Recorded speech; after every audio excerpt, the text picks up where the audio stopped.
Step one, wake up early, gonna rise with the sun. Step two, get some good, some food in you.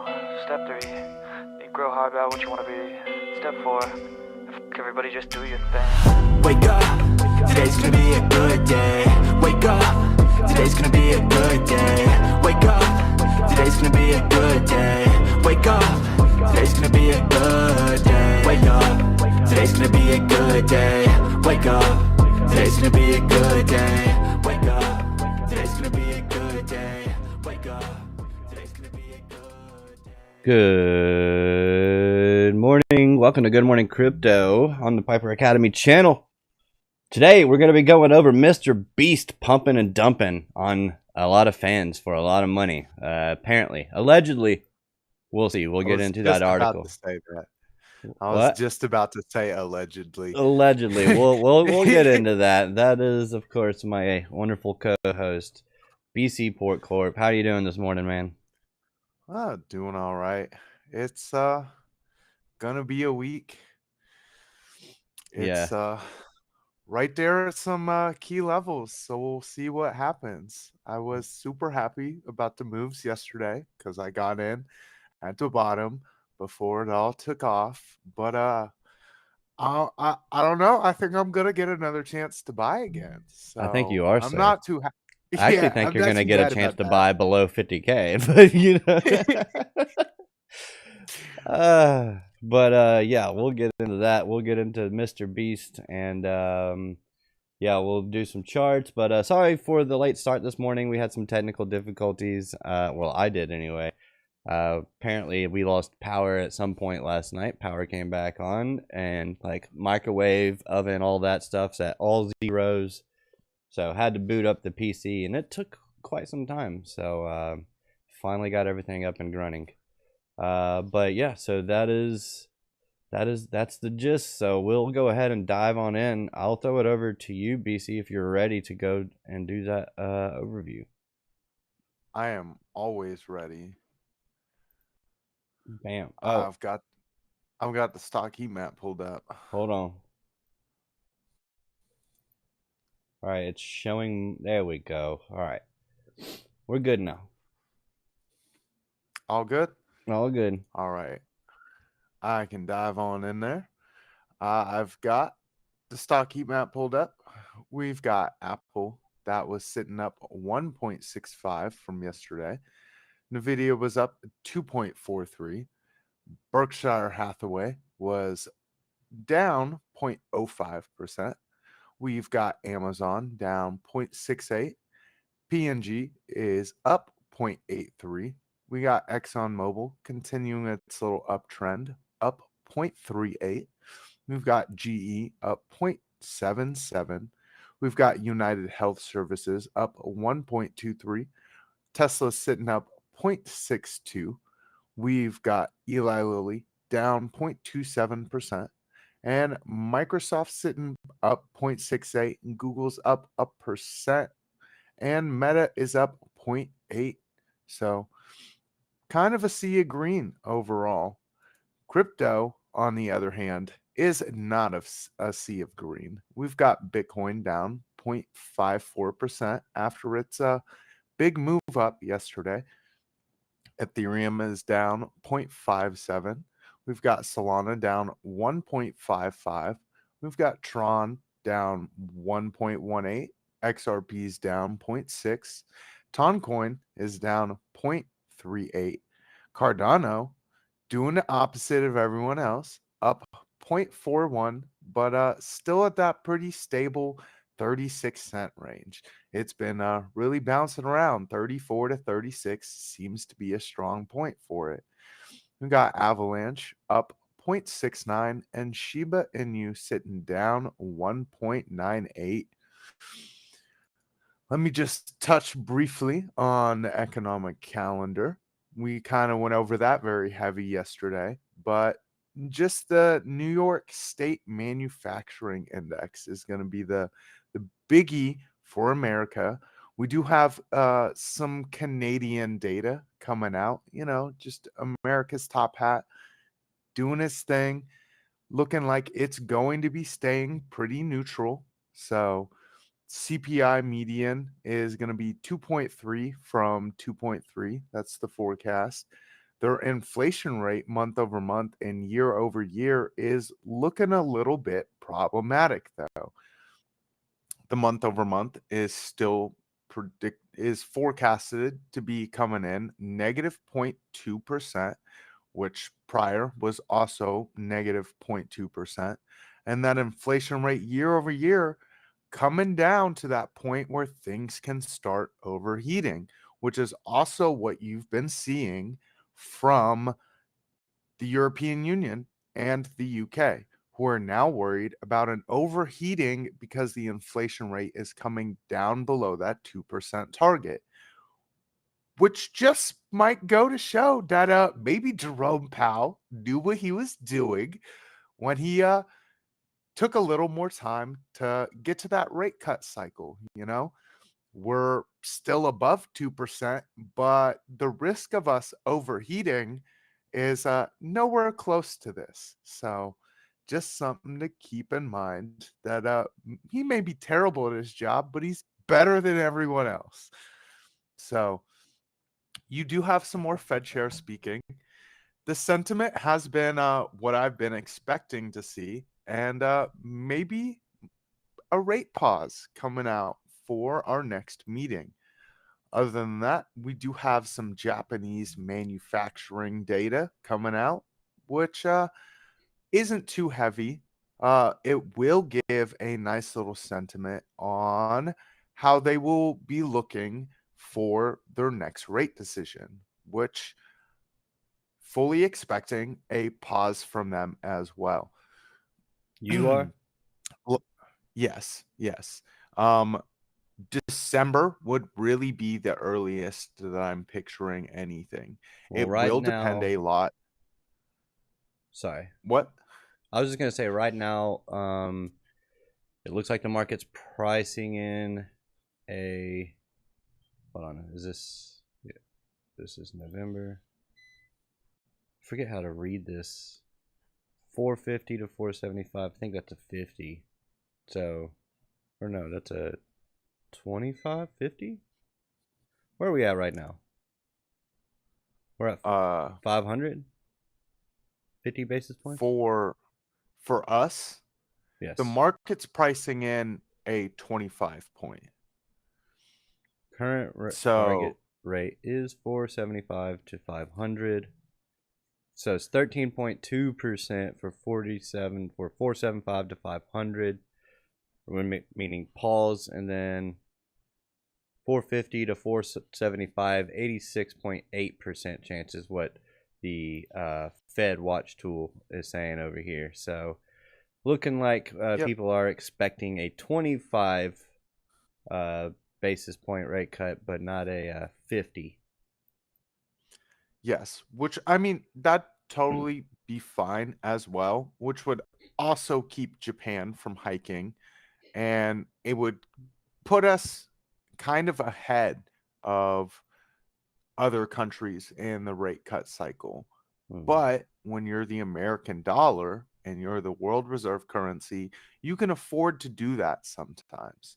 So just kind of depends on how the next few weeks of job numbers really turn out. So if they can, there's been sentiment from a few Fed chairs where it's like, we are at a good point right now, and pausing right at this point to see what happens next wouldn't be too bad. So we'll just kind of have to see how that all plays out over the next few weeks. These job numbers will be key. So do you think whoever wins the election, do you think the Fed, since their next FOMC is 2 days after the election, do you think that whoever wins has any bearing on what they do on November 7th? No, because I mean, it's still the same president until next year. Yeah. So you're still going to keep the same train moving. And if Jerome Powell wants to keep a job, then you keep it afloat. Yeah, I just don't see. I just don't see how. I mean, no matter who it is, I just don't see why you would why the Fed would even care at all, because it's not their job No, to worry about who's president. It's their no. job to help guide the economy. So like their whole job is to on the back end try to keep everything afloat that someone else is spending the money for. So Right.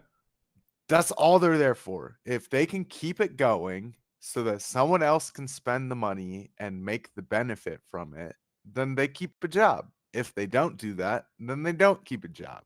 So he's done an all right job on the back end of fixing someone else's spending problem. And we all know who the spending problem really is. It's those politicians. So we'll kind of I was see gonna say, you better if he not say can one way or the other, continue because they that. both spend. Oh yeah, they're both terrible They about both it, love which is spending. why yeah, let's get them both out of there because they're both screwing everyone else. Yep. But yeah, we'll kind of see how that plays out.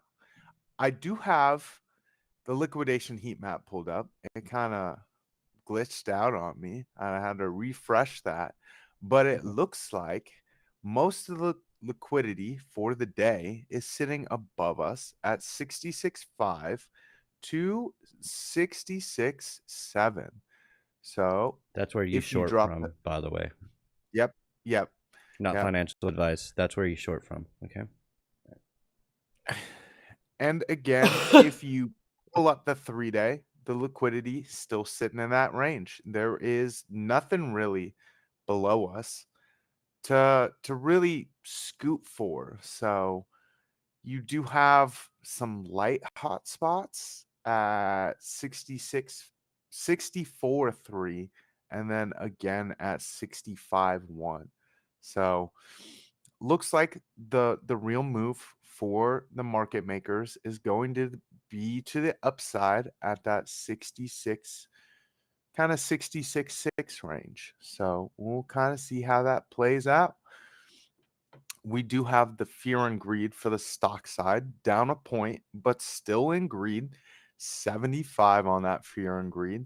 On the crypto side of things, after that big, kind of big move up, we are now up 17 points, which is not what I wanted to see. I didn't want to see like People moves. getting too Yeah, greedy. exactly. It kind of ruins my sentiment for what I wanted to see and makes me feel that we could definitely see a little more downside. Bro, That that go on to X and start posting anything negative about anything, especially like meme coins, and you are going to get hammered. People will call you the R word. They'll call you super regarded, and they will poop all over you. And that's how you know people are way too bullish at the wrong time. We haven't even broken out. Like it's nope. like, all right, if you guys want to play this game for the 6th time, let's do it. But anyways, I'm always down to play games. Just not with my money, you know? yeah. Yeah, it what was it? 3% move up and up 17 points on the fear and greed to 65. That's worrisome. That's Mm-hmm. very worrisome when it took a 10% move to the downside to get down from we were sitting at like 50 to go down 20 points. So that's kind Yep. of more in line with what I wanted to see. And a 3% move up, I kind of wanted to see us, maybe hit up 5 points, Yeah, be stay hesitant. neutral. Yes. And that's what you kind of want to see. This is definitely more worrisome to me and definitely has me think that there is a lot more downside potential than people really thought. And, you know, we didn't really think that. We have kept true with our downside targets. Mine moved up a little to that 48 to 51 range, but we've definitely had those downside targets, and that kind of confirms it for me. Yeah, and before we get over into the article, let's just go ahead and say hello to chat. I want to say hello to Domination 3812. He said, "Good morning, gents. Good morning." ALJR here almost every morning. Good morning. Good morning. We have Al. Is that Al Jr. by the way? Michael Kilo, Michael Kilo. Darren does things. What's going on, DDT? Buck Marine. Thank you for your service, sir. And Falco. Oh, and Alexander G just popped up. Good morning. Good morning. Good morning to all of you. Now, back over to BC Porkcourt for today's headline. Oh yeah, it's a doozy. I'm kind of glad that this came out because I feel like it'll get some clicks. Just title look Maybe. at what we did, Mr. Beast pump and dump. The fact that it just says Mr. Beast is like super clickbaity, but Yes, sir. whatever. I'll go with it. Hey, it's in the title, So, bro. oh, I know. Mr. Beast allegedly reaped $10 million promoting and dumping altcoins. Mr. Beast, one of YouTube's most popular creators, has been accused of participating in cryptocurrency promote and dump schemes that have allegedly earned him more than 10 million. The accusations were levied against Mr. Beast by a blockchain investigator using the handle Soma XBT on X social media platform. An investigation into Mr. Beast, how he allegedly made 10 million by backing low cap IDO crypto tokens promoted by influencers like Lark Davis, Crypto Banter, KSI, and others. Many of these projects are now down over 90% with some rebranding after major losses. Let's dive in. According to Soma XBT, the allegedly made 10 million by backing low cap IDO crypto tokens promoted by influencers like Crypto Banter, KSI, and others. Just saying the Promote same stuff over and again. dump. Yep. Yeah, I kind of read the actual post The there, summary, the and then synopsis.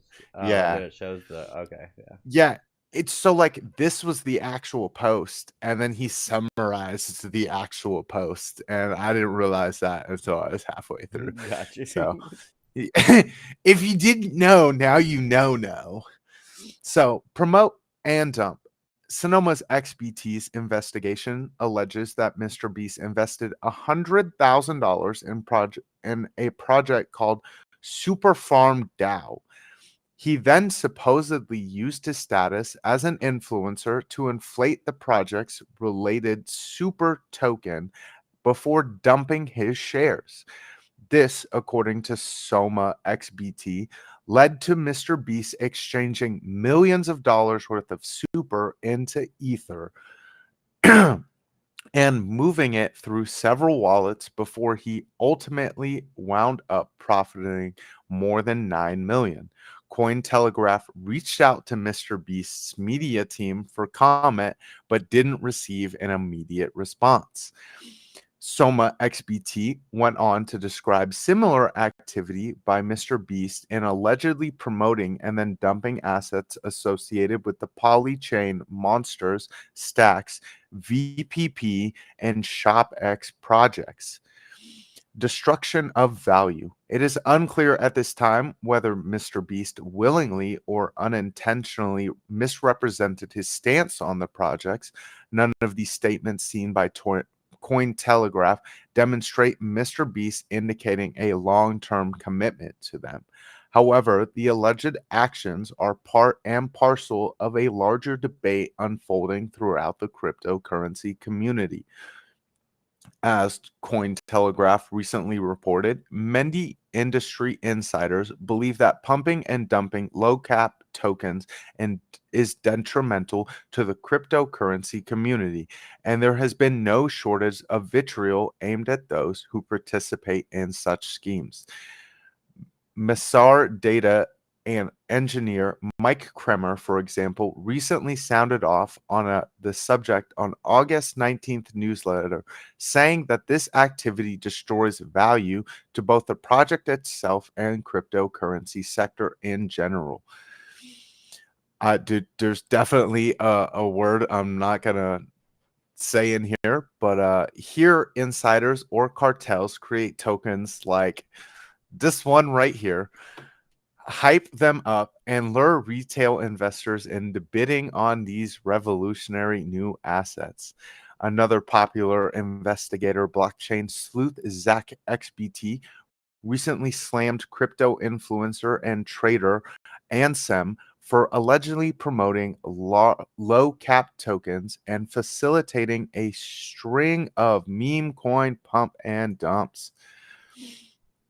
Yay, You know, meme coin, Papa this Dumps.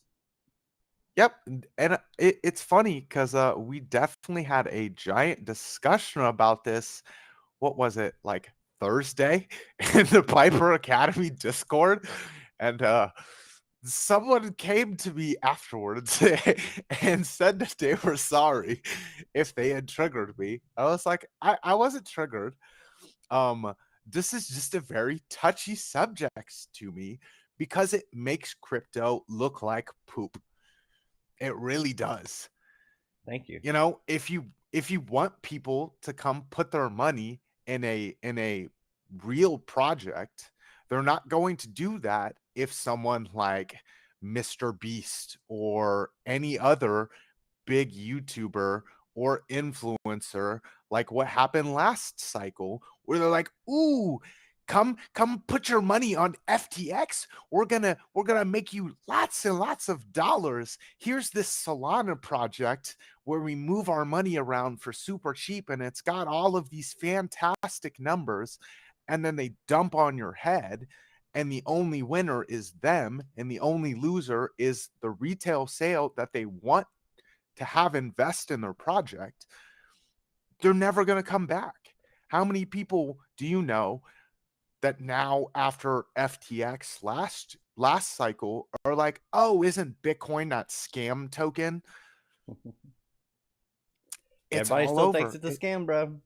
It just Yep. everybody still thinks it's a scam. But I do want to read off a couple of chats here. Al Jr. says, if you listen to crypto banter, you deserve it. Username says, good morning, all. And also, BC still hating Near. And Yep. on Bseft says, why do you hate Near? Al Jr. says, all their pump videos have aged like milk. Yeah. On They Bseft, really that's what have. I want to know. BC hates Near for no reason. Who is BC? It's the bearded black guy next to me. That's who it is. Hi, I'm BC. Or beige. I don't know what. Caramel macchiato. There we go. Caramel macchiato. I like it. Oh, So yeah. yeah, man. I think these pump and dumps have always been, a pain in the side of crypto, the crypto industry. It's always been a black eye. That's why I am not a fan of this whole World Liberty Financial thing. I don't know if you know what I'm talking about. Do you know? Oh, no. Okay. All right. Well, it's the Donald Trump's project. Oh. The thing That that one he's was, backing. The thing that he's backing. They're gonna have a pre-sale. All right.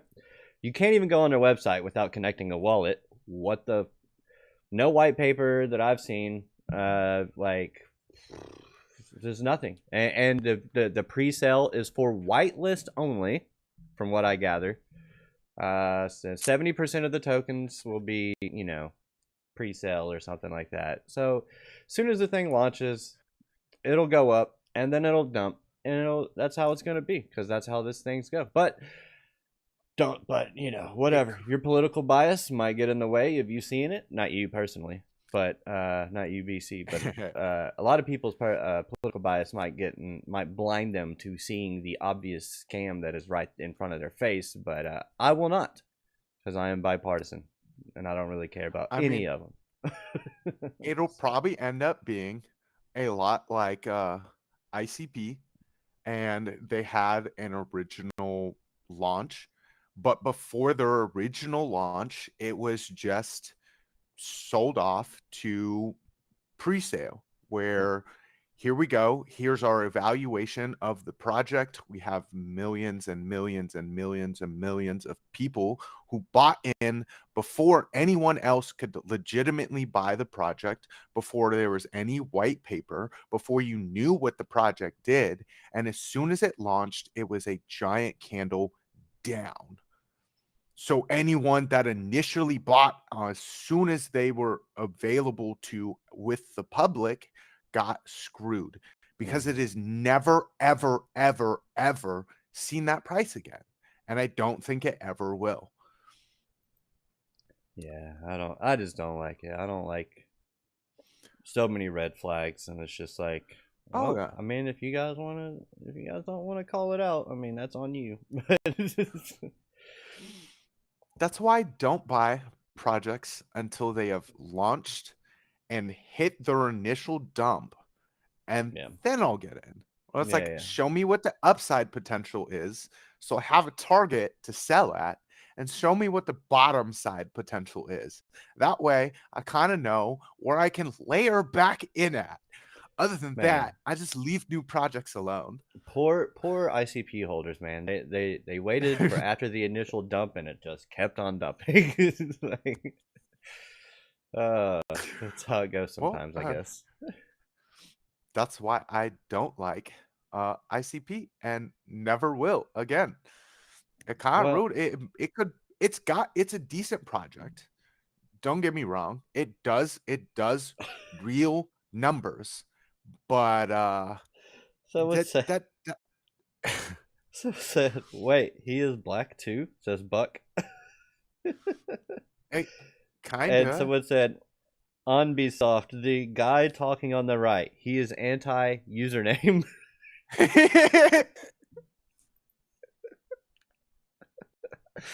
I love chat. Well, oh yeah.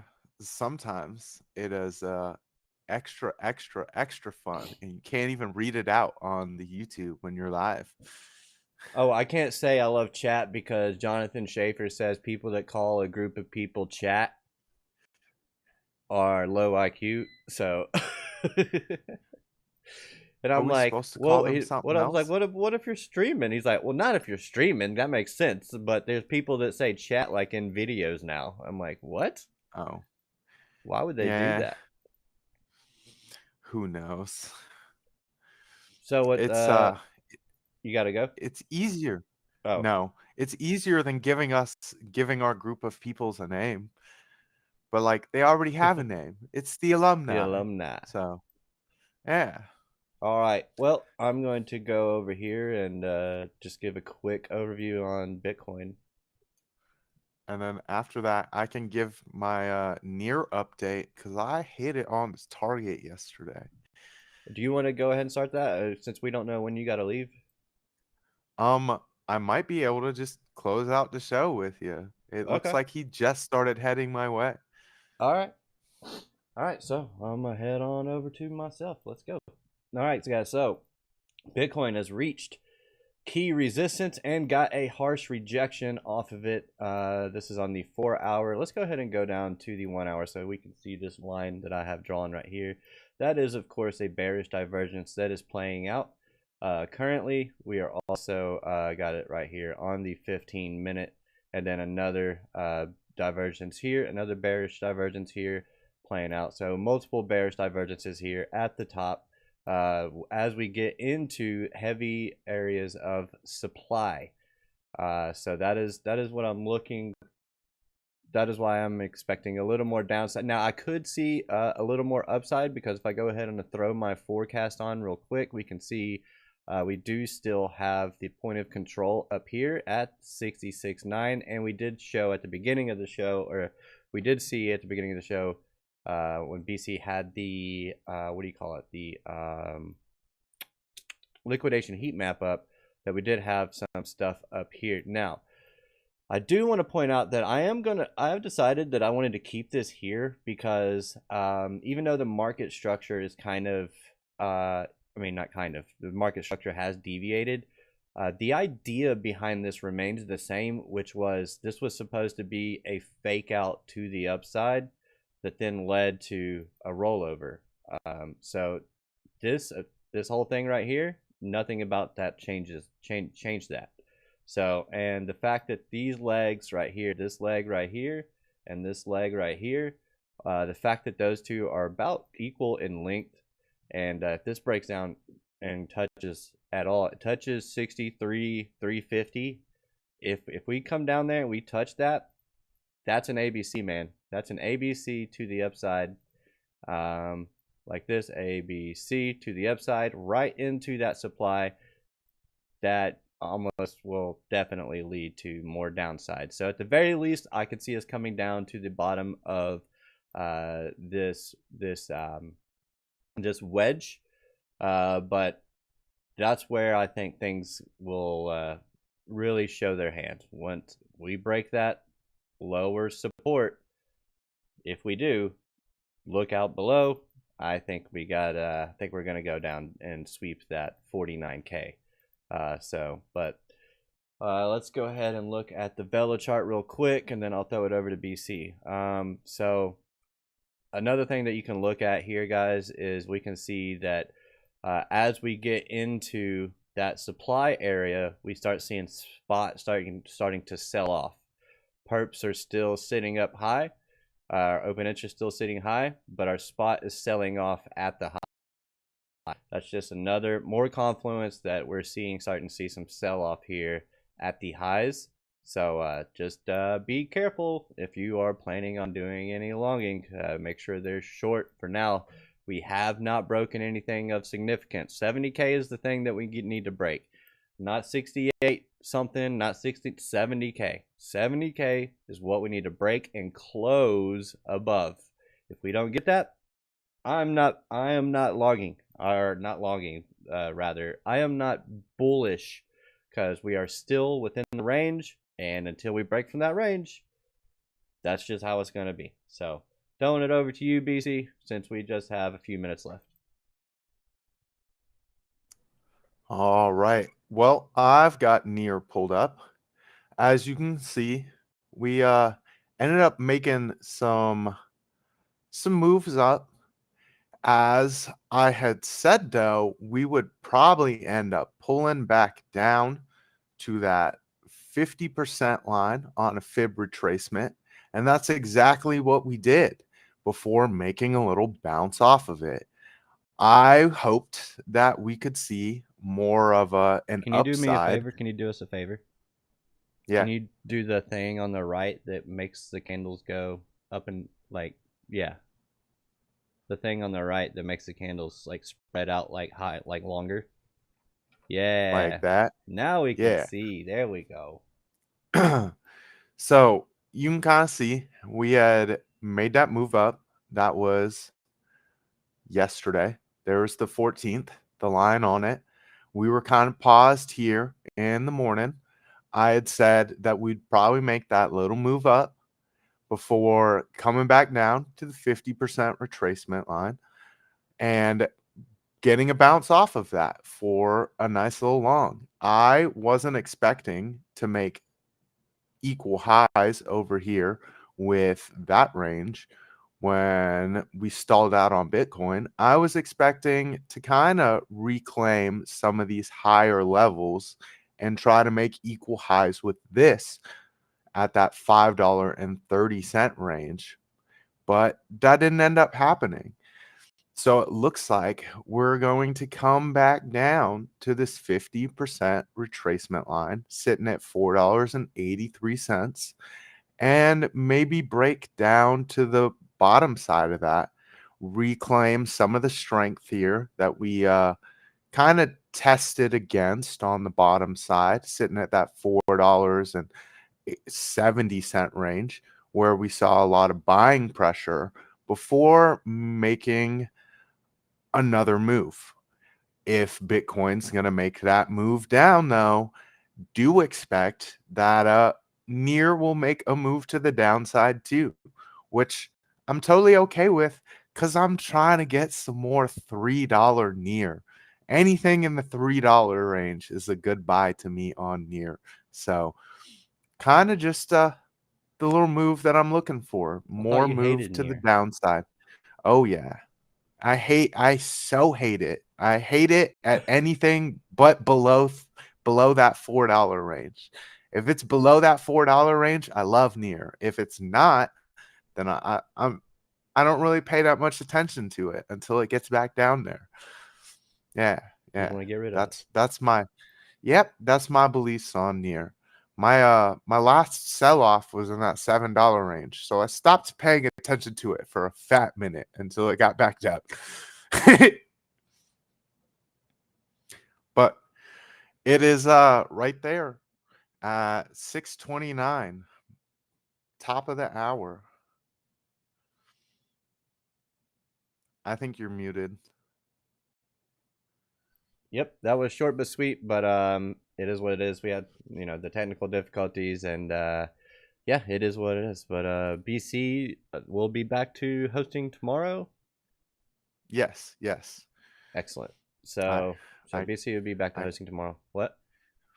yeah, I can totally start the show at 5:30 and you just hop in as soon as you wake up Wake up. from your pack in. Yeah. I know you're probably extra busy packing up your house and at night. Well, So, yesterday we had the inspection. Everything looked great. There were a couple of things that we've got to get checked out and worked on, but I mean, I think the biggest thing was found some possible termite damage. So we're gonna have a termite guy go out there and make sure everything's good, make sure there's no like actual like tunneling or anything terrible, but and make sure that problem's been taken care of, because that's definitely something we don't want to have to deal with. So yeah, but outside of that, I mean, man, I'm so excited. I'm ready to get in a new space and get my own office. And I was checking that out yesterday. I'm like, all right, I'm gonna put the green screen here, my desk there. It's gonna be nice. But oh yeah, yeah, it definitely sounds nice. yeah. Thank you all for joining us this morning. If you wouldn't mind hitting that like button, subscribing to the channel if you are new, and hitting that notification bell to be notified whenever we create new content when we go live. Thank you as always for joining us, and thank you to Chart Prime for being a sponsor of the channel. Get 45% off your first month. Link in the description below. We also have links for Blowfin and Legendary Aviation Coffee. I believe there's a discount on that as well. So check those out. Check out check out Morning Market Report right here on Piper Academy at 9:30 Eastern Standard Time. And we've got the Crypto Nightcap with TradeFly and FD White tonight at 8:30 Eastern Standard Time PM. And yeah, and Piper and FD White might do their afternoon TA show today. It is Tuesday, so we'll see about that. But other than that, that's all I've got. And BC, if you want to give the final word to the people, go right on ahead. Thanks to everyone for tuning in today. It's been a joy to do the show with you. I hope you enjoyed all of the jokes with the whole Mr. Beast thing. And stay safe, because that's a lot of the crypto market right now. Find your good projects that you like, and stick with those good projects that you like that actually bring value. Other than that, I don't really have a lot to say. So everyone have a great day. Thanks, guys. We really appreciate it. Love you all. And hey, wake up. It's going to be a good day. Peace.